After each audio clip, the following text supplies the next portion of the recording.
It was a cold morning in early spring when Natalie looked out the window of their cabin, nestled deep in the woods of Vermont.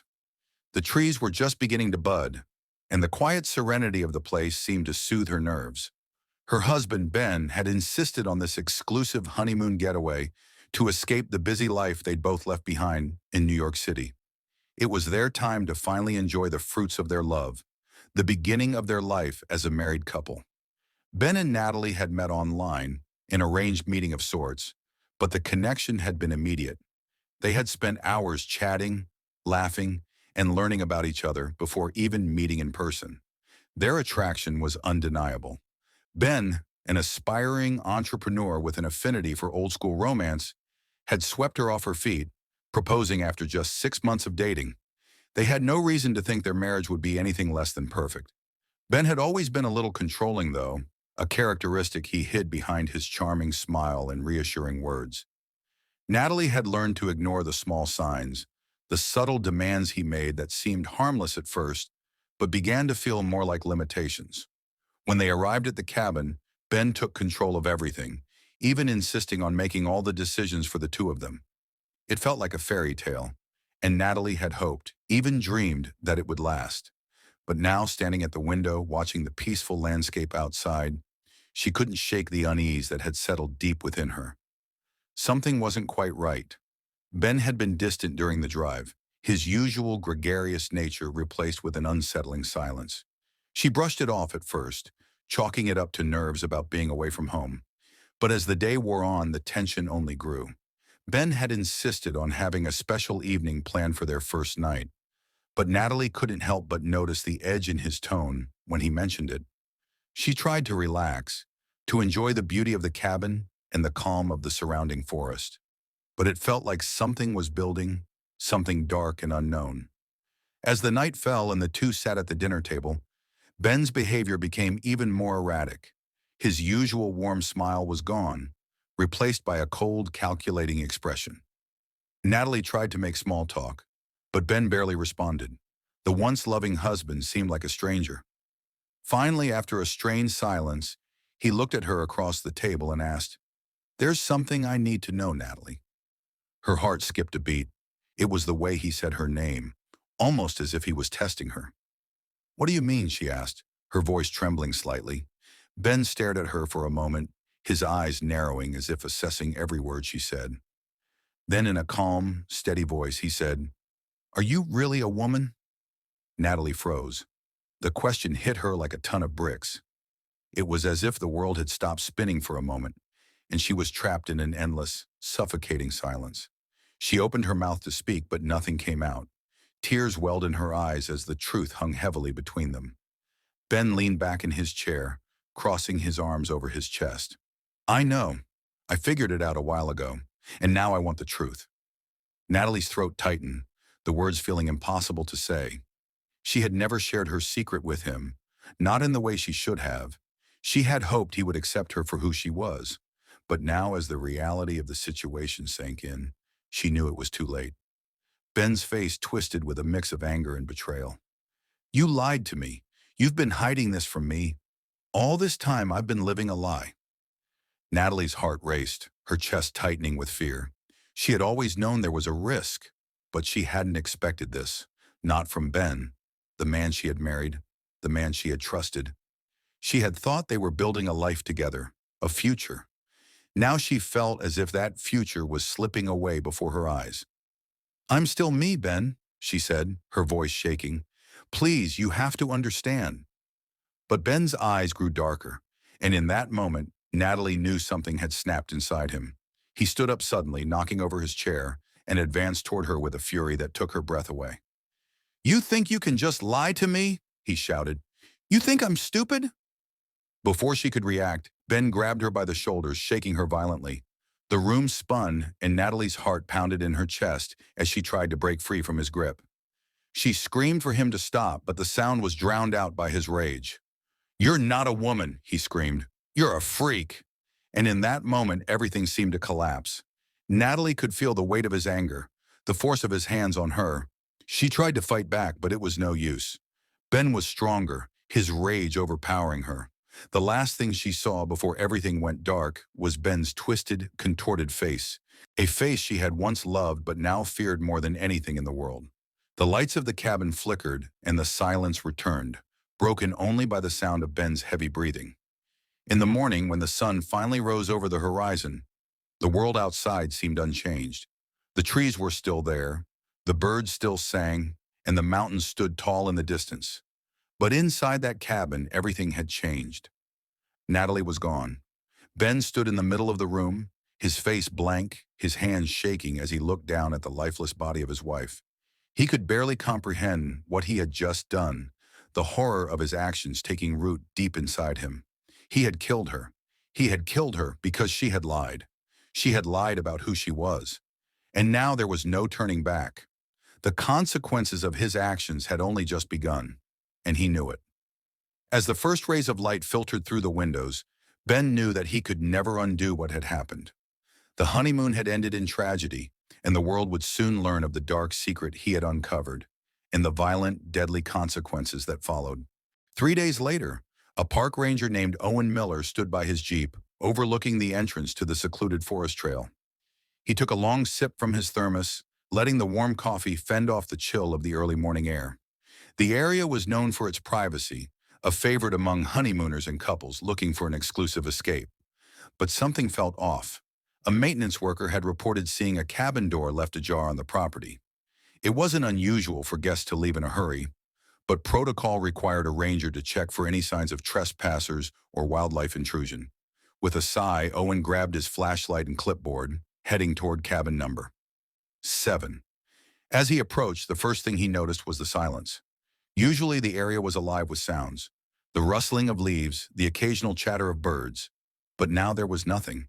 It was as though the forest itself was holding its breath. Owen climbed the steps to the cabin, his boots creaking on the wooden planks. The door was slightly ajar, swaying gently in the breeze. He knocked. "Hello. Park ranger here. Anyone home?" No response. He pushed the door open and stepped inside, immediately hit by the smell, an acrid metallic stench that made his stomach churn. The cabin was in disarray. The table was overturned, dishes shattered on the floor. A single wine glass lay on its side, the remnants of red liquid pooling around it. And then he saw her. The body was sprawled on the living room floor, lifeless. Blood had pooled beneath her head, seeping into the wooden floorboards. Her face was bruised, her arms limp at unnatural angles. It was clear she had been beaten. Owen's throat tightened as he backed away, pulling out his radio with trembling hands. "This is Ranger Miller. I need immediate assistance at cabin 7. Possible homicide. Over." 2 hours later, the scene was swarming with law enforcement. Detective Claire Monroe stood in the middle of the cabin, her sharp eyes scanning every detail. She was a seasoned investigator, known for her no-nonsense approach and an uncanny ability to piece together even the most complicated cases. The victim's ID had been found in her purse. Natalie Brooks, 27 years old, a newlywed. There was no sign of her husband, Ben Brooks. A search of the area yielded no leads. It was as if he had vanished into thin air. "Cause of death seems to be blunt force trauma," the medical examiner muttered, kneeling beside Natalie's body. "Multiple blows to the head and torso. She fought back, but not for long." Claire nodded, taking notes. "Any sign of a murder weapon?"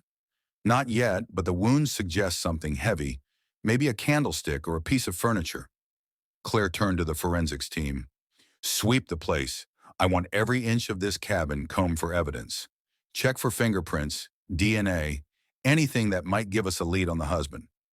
One of the officers approached her, holding a folded piece of paper. "Found this in the bedroom, detective. It's a handwritten note." Claire unfolded the note carefully, her eyes scanning the words. It was a letter from Natalie to Ben. The tone was apologetic, almost pleading. "Ben, I know this will hurt you, but I need to tell you the truth about who I am. I love you with all my heart, and I hope you can see past this. Please, let's talk about it. I'm still the same person you fell in love with." Claire frowned, her mind already racing. "Get this analyzed. I want to confirm it's her handwriting, and run a background check on both Natalie and Ben. There's something she's not saying here." Back at the precinct, Claire sat at her desk, poring over the initial reports. Ben Brooks was 32 years old, a small business owner with no criminal record. By all accounts, he was a regular guy, well-liked in his community. But something about him didn't sit right with Claire. She pulled up Natalie's file next. As she dug deeper, a new detail emerged. Natalie had undergone gender-affirming surgery 5 years ago. Her birth name had been Nathaniel. Claire leaned back in her chair, her instincts buzzing. If Ben had discovered this during their honeymoon, it could have been the catalyst for the murder. She reached for the phone and called her partner, Detective Marcus Reed. "Marcus, I think we've got a motive. Meet me in the conference room. I want to go over this with the team." The team gathered around the conference table where Claire had laid out the evidence. "Here's what we know so far," she began. Natalie and Ben Brooks arrived at the cabin 3 days ago for their honeymoon. At some point, an argument broke out, likely after Ben discovered Natalie's past. The scene suggests a violent struggle, and we believe Ben killed her in a fit of rage. He's now our prime suspect. One of the officers raised a hand. "Any idea where he might have gone?" Claire shook her head. "Not yet, but we've issued a BOLO for his vehicle, a black Chevy Tahoe. We're also checking his financial records and phone activity. If he used his credit card or made a call, we'll find him." By late evening, a break came in the case. Ben's credit card had been used at a gas station 50 miles away. The clerk remembered him, a disheveled man with blood on his shirt, buying a pack of cigarettes and a map. Claire wasted no time, dispatching units to the area. She knew Ben was running, but it was only a matter of time before they caught him. And when they did, she would make sure justice was served, for Natalie and for the truth that had cost her her life. Ben Brooks's black Chevy Tahoe roared down the empty stretch of highway, cutting through the barren landscape. His hands gripped the steering wheel so tightly that his knuckles turned white. The bloodstains on his shirt had dried, but the metallic stench clung to him, a sickening reminder of what he had done.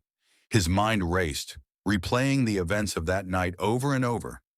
Natalie's confession, the argument, the rage that had consumed him. It had all happened so fast. One moment, he was shouting at her. The next, she was lying motionless on the floor, her once vibrant eyes dull and lifeless. He hadn't planned to kill her. It was an accident. At least that's what he told himself. But now, as he fled the scene, he knew there was no escaping what had happened.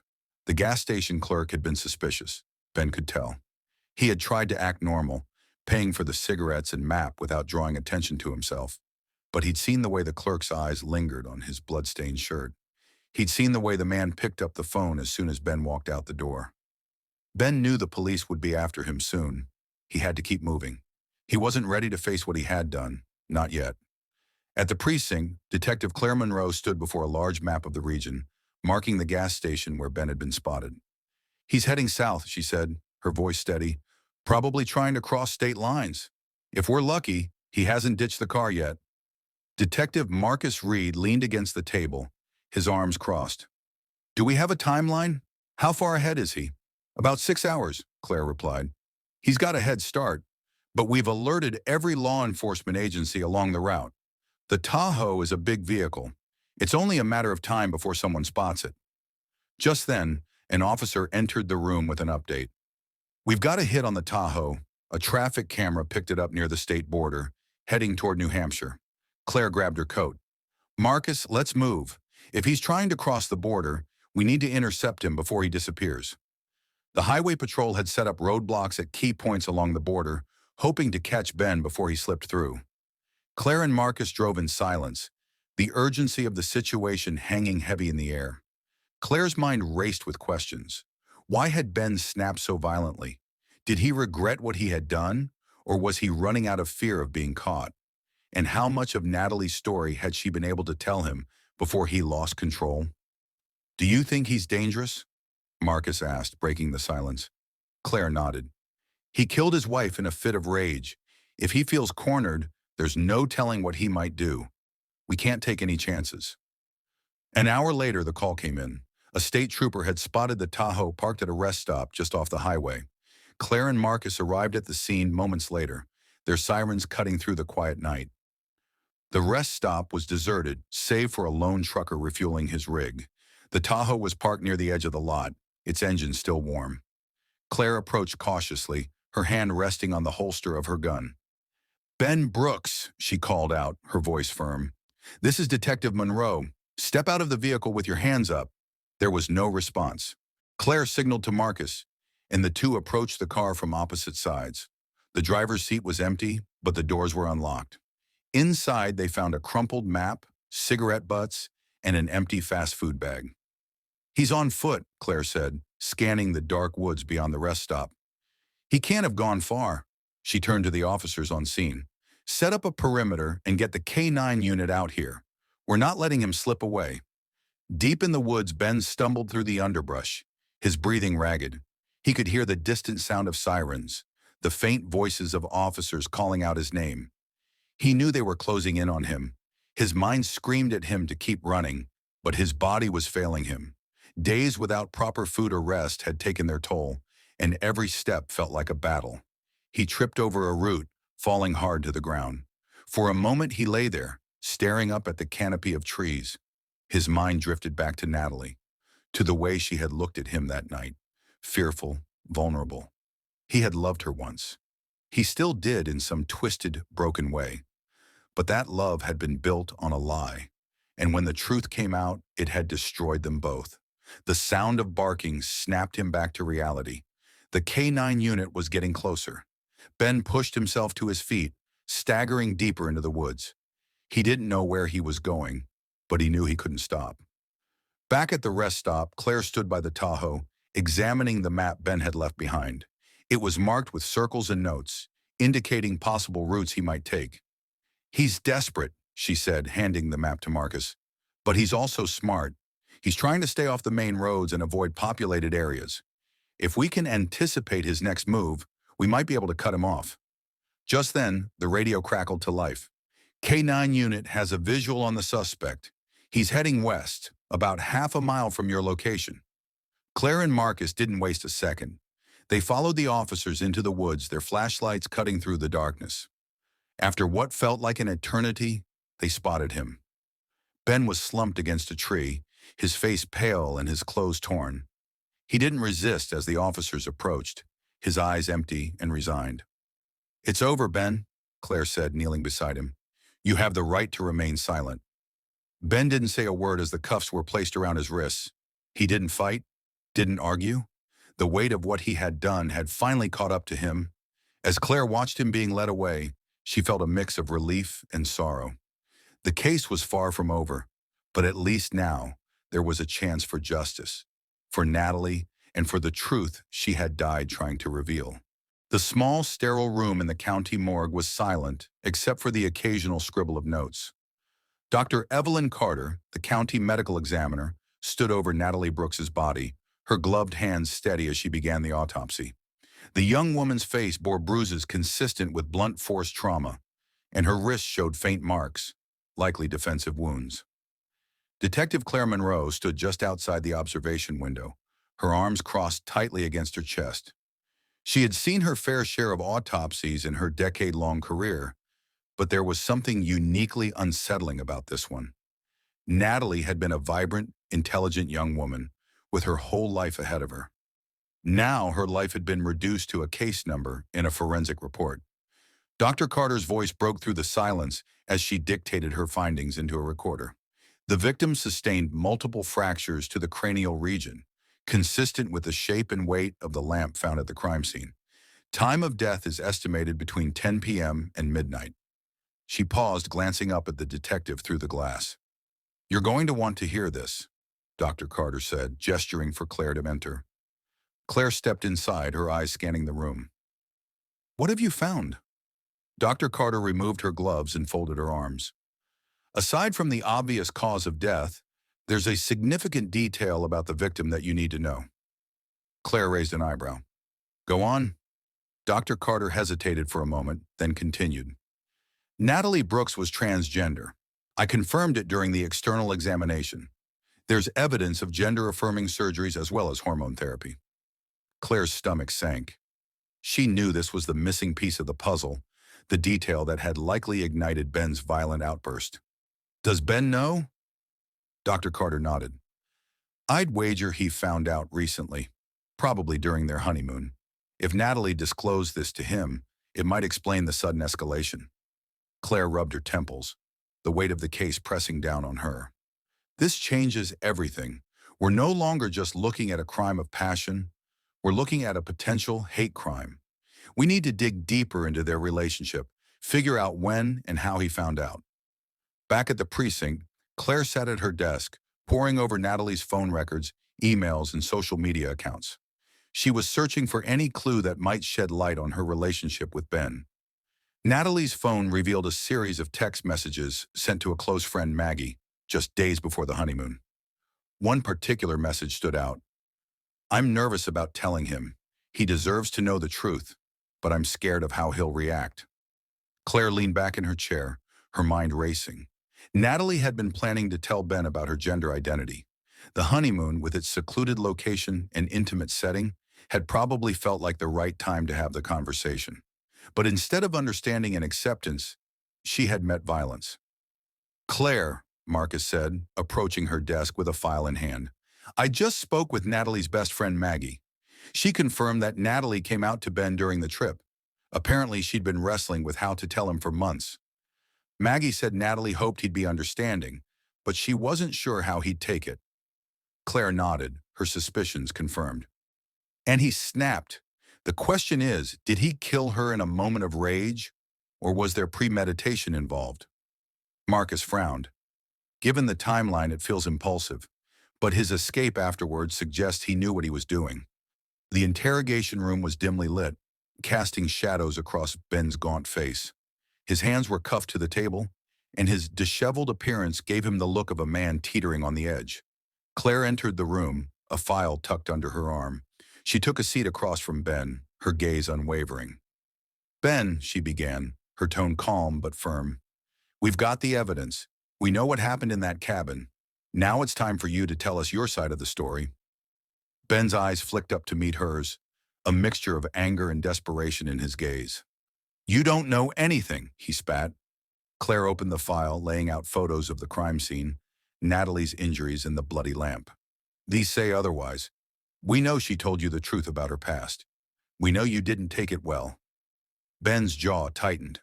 "She lied to me. She let me marry her without telling me she wasn't normal." Claire's expression hardened. "She was your wife, Ben. She trusted you enough to share something deeply personal, and you repaid that trust with violence." Ben slammed his fists against the table, the cuffs clinking loudly. "You don't understand. She tricked me. How was I supposed to react?" "You were supposed to love her," Claire shot back, her voice rising. "You were supposed to respect her. Instead, you took her life, and now you're going to answer for it." Ben's shoulders sagged, the fight draining out of him. He looked down at his hands, his voice barely above a whisper. "I didn't mean to kill her. I lost control." Claire leaned forward, her gaze piercing. "Then tell me everything, Ben. If you want the truth to come out, you need to start talking." Hours later, Claire sat in the conference room, piecing together the timeline of events. Ben had confessed to arguing with Natalie after her revelation, but he claimed the murder had been an accident, a moment of blind rage. Still, Claire couldn't shake the feeling that there was more to the story. Why had Ben brought up Natalie's identity during the interrogation? Was he trying to justify his actions, or was he hiding something else? As the pieces of the puzzle began to fall into place, Claire knew one thing for certain. The case wasn't over yet. There were still questions to be answered, and she was determined to uncover the full truth. Detective Claire Monroe sat in her dimly lit office, staring at the evidence board that had taken over the far wall. Pictures of Natalie and Ben, screenshots of text messages and photographs from the crime scene were pinned in a chaotic yet purposeful arrangement. Strings of red and blue connected the pieces, forming a web of relationships, motives, and unanswered questions. Ben's confession played on repeat in her head. "She lied to me. I lost control." It was a flimsy excuse, one that didn't sit well with Claire. Something about his demeanor during the interrogation felt off. He wasn't just angry, he was terrified. But of what? Marcus entered the office, 2 steaming cups of coffee in hand. "Thought you could use this," he said, placing one in front of her. "I've got updates from forensics. Claire perked up. What did they find? Marcus pulled up a chair and opened a folder. They analyzed the blood patterns in the cabin. Based on the spatter and the positioning of the body, they're confident Natalie was sitting when Ben struck her the first time. She was facing him, likely during an argument. The blood trail suggests she tried to crawl away before the fatal blow. Claire closed her eyes, the grim image forming in her mind. She was begging for her life. Marcus nodded grimly. There's more. Forensics found something unusual on Ben's clothes. Tiny traces of a sedative. Benzodiazepine. Claire frowned. A sedative? Are we saying Natalie was drugged before the attack? It's possible, Marcus said. But here's the kicker. Ben's blood work came back too. He had traces of the same sedative in his system. A small dose, but enough to affect judgment and memory. Claire's eyes widened. So, someone drugged both of them? Marcus shrugged. Or maybe Ben dosed himself after the fact to create plausible deniability. Either way, it's another layer to this mess. Determined to get answers, Claire and Marcus revisited the cabin. It had been thoroughly processed by forensics, but Claire believed the truth was hiding in the details. The cabin felt eerily still, the air heavy with the weight of what had happened. Claire scanned the room, her eyes lingering on the bloodstains that had seeped into the wooden floorboards. Something doesn't add up, she muttered. Marcus, who was inspecting the kitchen counter, called out, You're not going to believe this. Claire joined him, her gaze falling on a small, nearly empty vial tucked behind a stack of cookbooks. Marcus held it up with gloved hands. It's a prescription sedative. Looks like it was intentionally hidden. Claire's mind raced. We need to trace that prescription. If it wasn't Natalie's or Ben's, we've got another player in this story. Back at the precinct, Claire and Marcus ran the prescription through the state database. It was registered to a doctor, Henry Fields, a psychiatrist based in Boston. A quick search revealed an even more intriguing connection. Dr. Fields had been Natalie's therapist for 3 years. He's the one who prescribed the hormones, Claire said, skimming through the records. But why would he prescribe sedatives? And how did they end up at the cabin? Marcus leaned back in his chair. What if Natalie brought them? Maybe she thought she'd need them after coming out to Ben. Claire shook her head.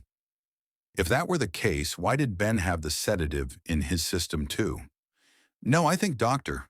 Fields is the key to this. The next morning, Claire and Marcus drove to Boston to visit Dr. Fields. His office was in an upscale part of the city, a pristine building with floor-to-ceiling windows.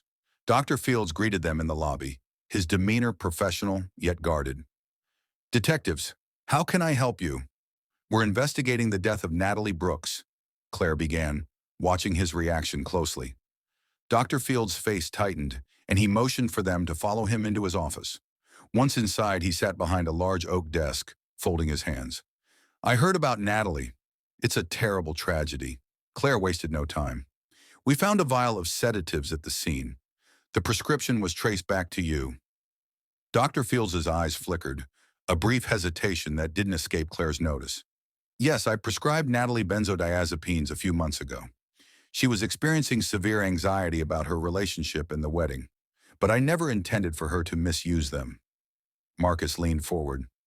Did you know she planned to come out to Ben during their honeymoon?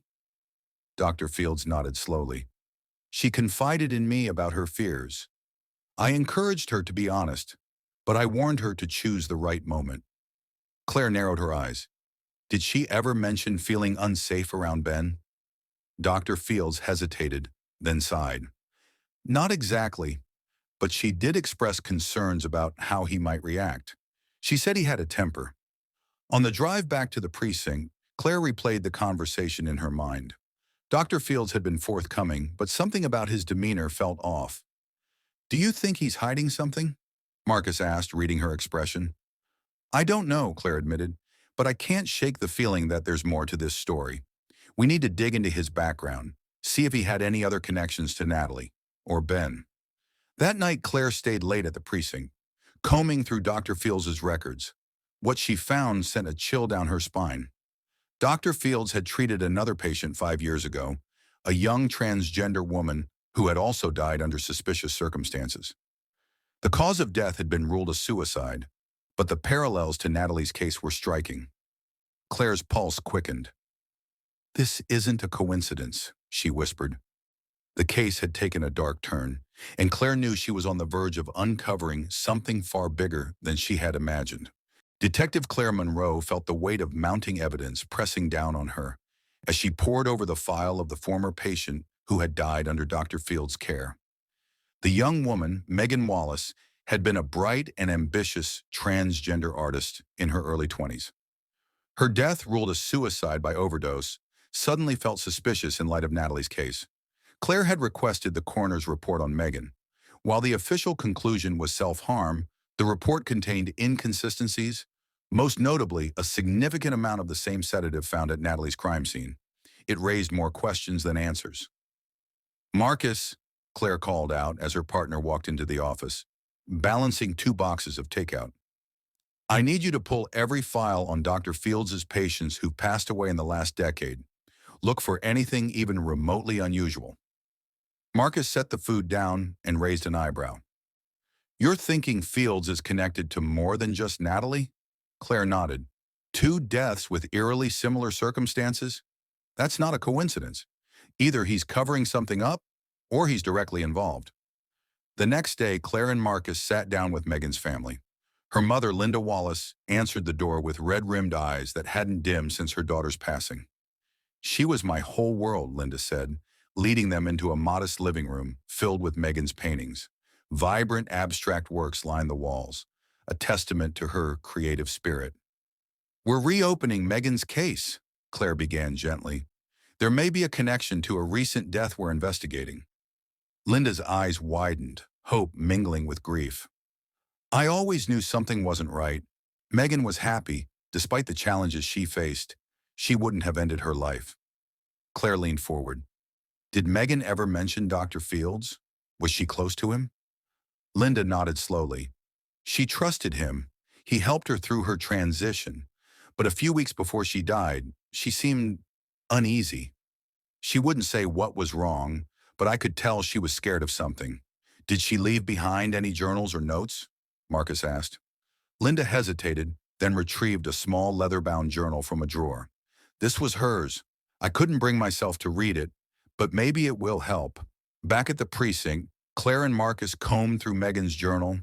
Most entries were about her art, her struggles, and her dreams, but a few pages stood out.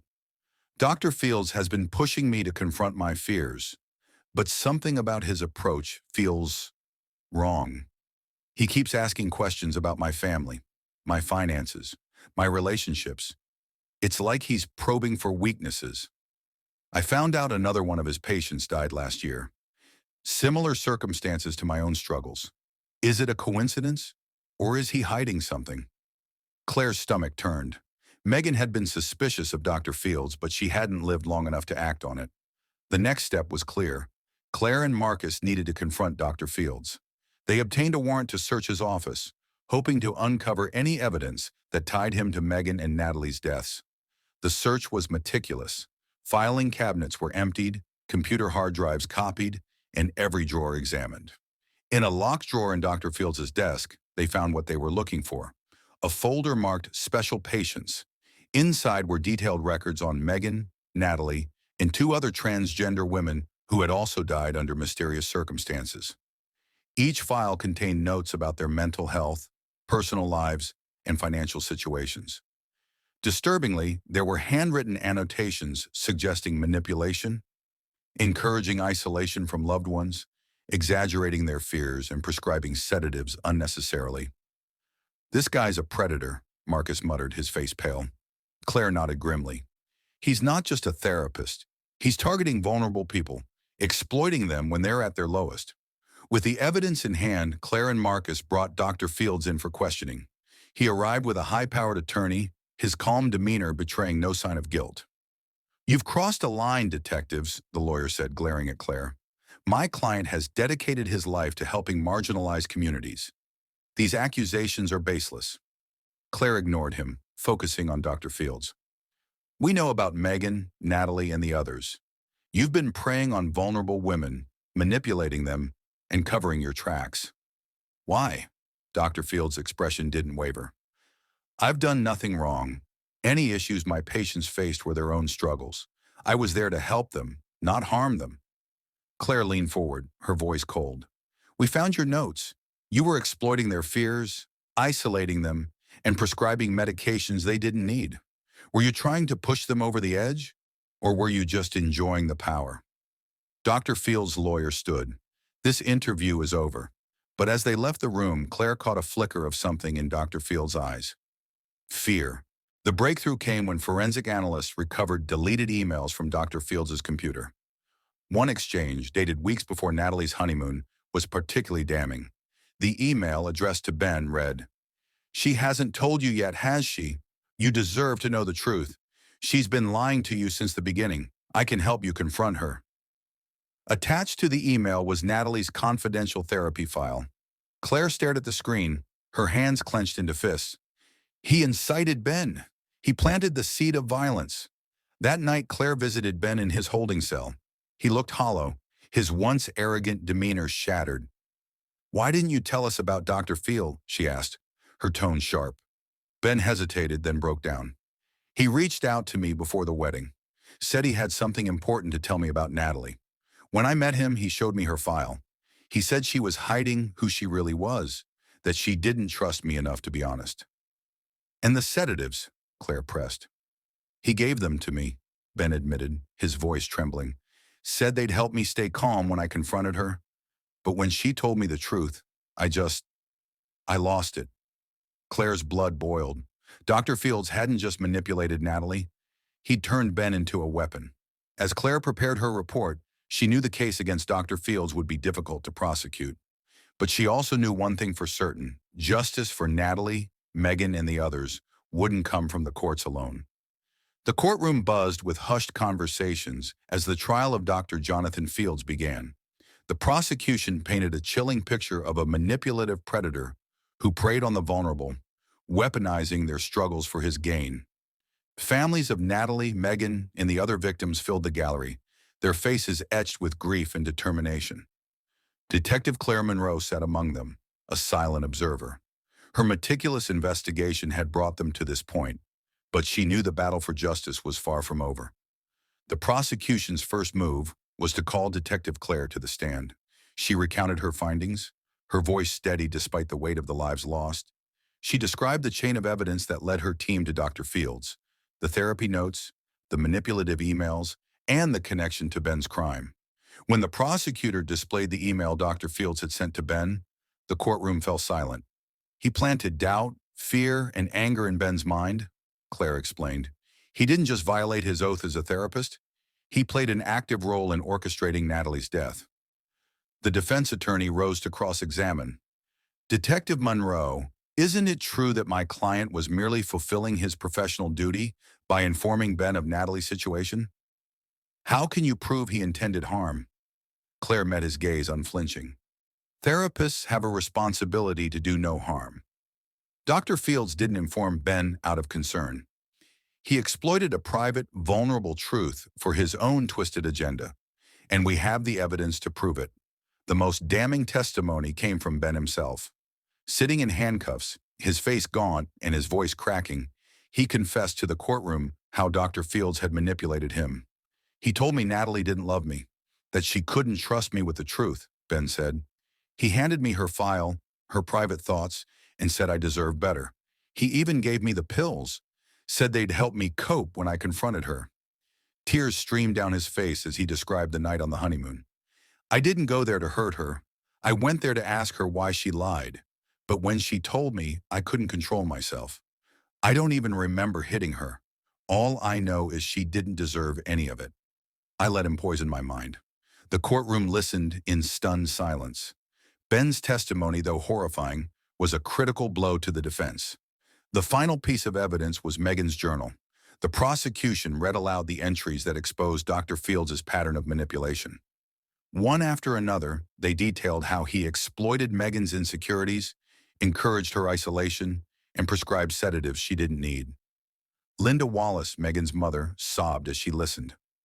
"He broke my daughter," she said when called to testify. "He made her believe she was alone, that no one cared, but she was loved. She was everything to me." When it came time for the defense to argue, They attempted to frame Dr. Fields as a misunderstood healer. My client dedicated his life to helping the marginalized, the defense attorney declared. He cannot be held responsible for the actions of others. But the jury remained unmoved. The evidence spoke louder than any excuses.